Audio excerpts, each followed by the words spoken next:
वाराणसी और गंगा के तट विभिन्न संप्रदायों के लाखों साधुओं और पवित्र पुरुषों का घर है, जिनकी अलग अलग सिद्धांतों में अपनी अपनी मान्यताएं हैं। कुछ छोटे सफेद कपड़े पहने हुए हैं, कुछ भगवा पहने हुए हैं और कुछ बिल्कुल नग्न रहते हैं। हालांकि वे कपड़े, केश या सहायक उपकरण में भिन्न हैं।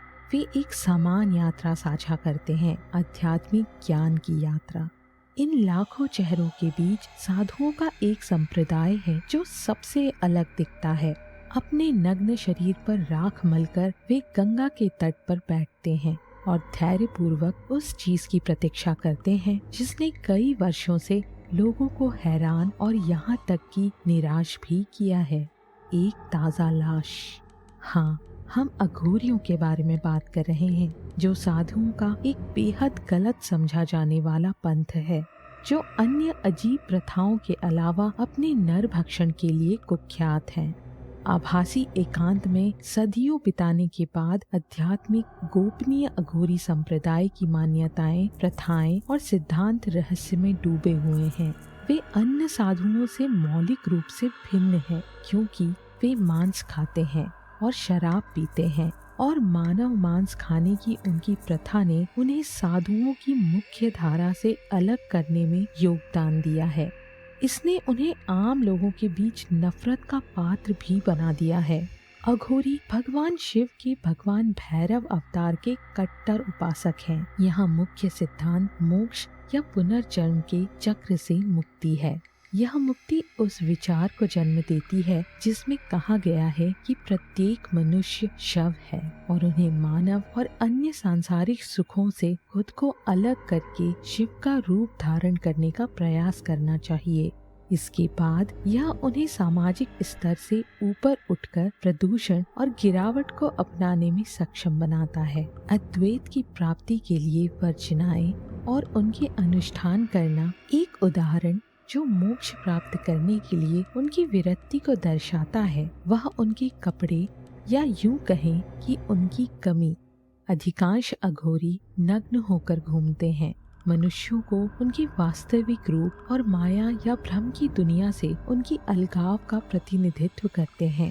हिंदू दर्शन में इस विचार का व्यापक रूप से प्रचार किया जाता है कि कुछ भी बुरा नहीं है और सब कुछ ब्रह्मा से उत्पन्न होता है, लेकिन शायद ही कभी इसका पालन किया जाता है, और यही अघोरी दर्शन को संचालित करता है।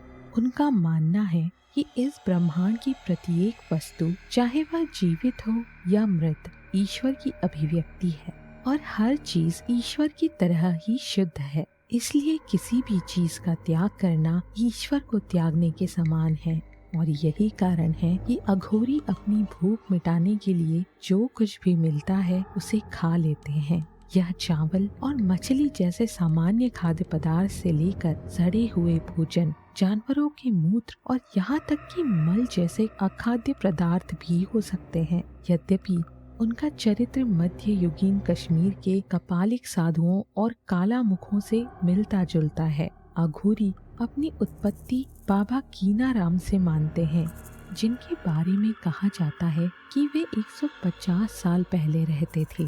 उन्हें भगवान शिव का अवतार माना जाता था। उनके उत्तराधिकारियों को भी शिव का अवतार माना जाता है। अघोरियों का यह भी मानना है कि हिंदू देवता दत्तात्रेय अघोरी तांत्रिक परंपरा के पूर्ववर्ती हैं। उन्हें ब्रह्मा, विष्णु और शिव का अद्वितीय अवतार माना जाता है, और तंत्रवाद के सभी विद्यालयों में उनका सम्मान किया जाता है, जो अघोरी परंपरा का अंतर्निहित दर्शन है।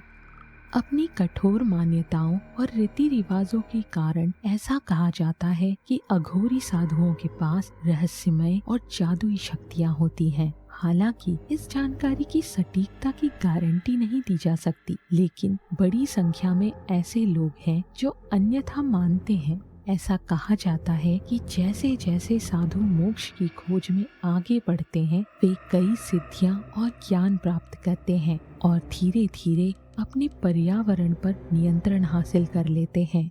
यह भी माना जाता है कि उनके पास ऐसी शक्तियां हैं जो उन्हें जलवायु और संबंधित घटनाओं के अन्य पहलुओं पर नियंत्रण के अलावा बारिश कराने या रोकने की अनुमति देती है। ऐसा भी कहा जाता है कि अगर कोई अघोरी साधु आपको श्राप दे दे तो आपका समय खराब होने की संभावना रहती है।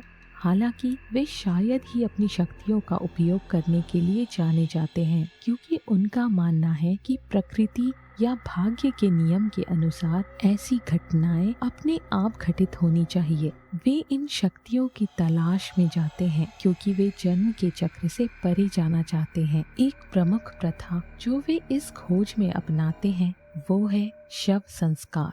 एक शव को वेदी के रूप में उपयोग करने वाला एक तांत्रिक अनुष्ठान और बाद में नरभक्षण। कुख्यात शव संस्कार अनुष्ठान में एक शव पर घंटों तक गहरे ध्यान में बैठना शामिल है।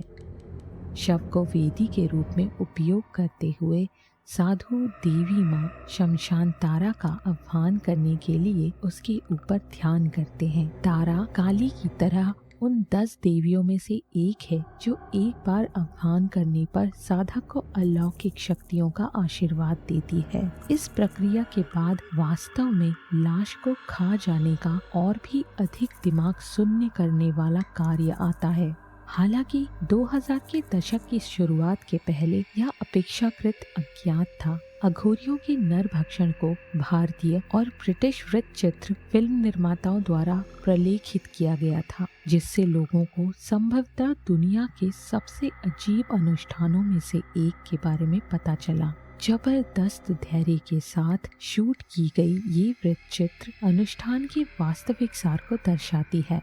इसकी शुरुआत एक अघोरी साधु से होती है जो गंगा के किनारे एक शव के तैरने का इंतजार कर रहा है। इसके बाद विघटित और नीले रंग के शरीर को पुनः प्राप्त कर लिया जाता है। फिर वह शव पर शव संस्कार करता है और खुद खाने से पहले मांस को देवी को अर्पित करता है। अघोरी साधुओं का मानना है कि ये अनुष्ठान उनकी उम्र बढ़ने से रोकता है और उन्हें अलौकिक शक्तियाँ प्रदान करता है, जो उन्हें ब्रह्मा के करीब ले जाता है। जहाँ आम लोग नरभक्षण को आदिम, बर्बर और अशुद्ध मानते हैं, वहीं अघोरी इसे एक आध्यात्मिक संसाधन और वर्जनाओं का विध्वंस मानते हैं।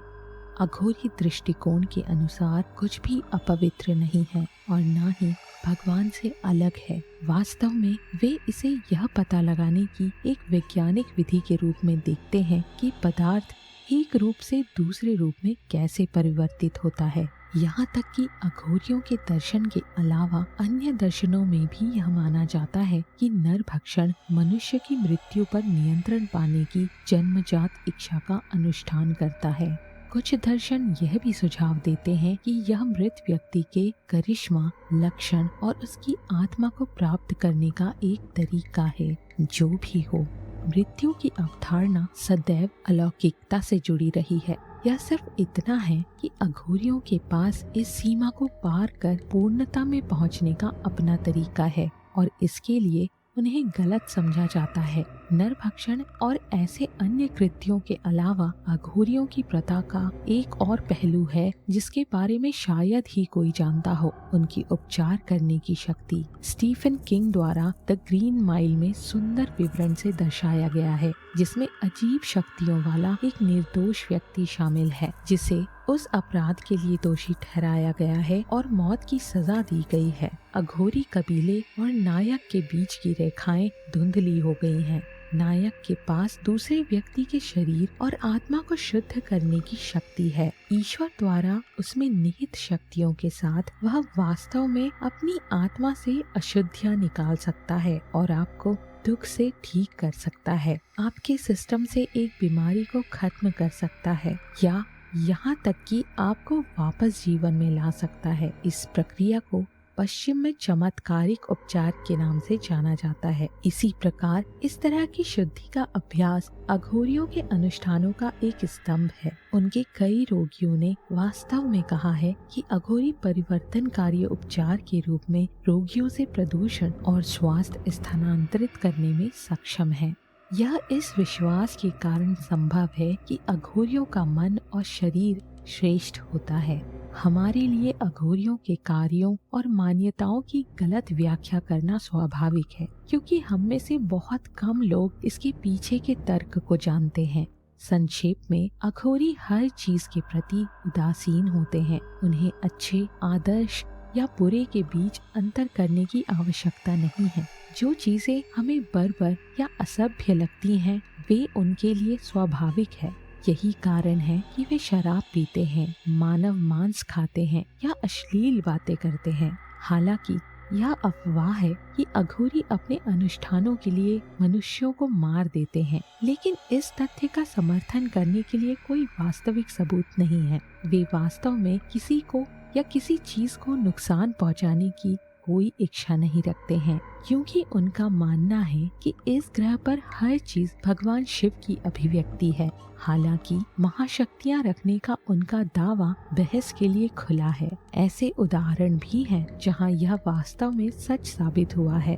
हजारों सामाजिक बुराइयां हमारे जीवन में व्याप्त हैं, जो हर दिन मानवता को नष्ट कर रही हैं। लेकिन हम ऐसी घटनाओं से आंखें मूंद लेना पसंद करते हैं। ऐसा कोई नियम नहीं है कि अघोरियों के कृत्यों का समर्थन किया जाए, लेकिन बिना सोचे समझे की गई आलोचना भी उचित नहीं है। आखिरकार, जैसा कि पुरानी कहावत है, जब आप समझ नहीं सकते तो आलोचना न करें।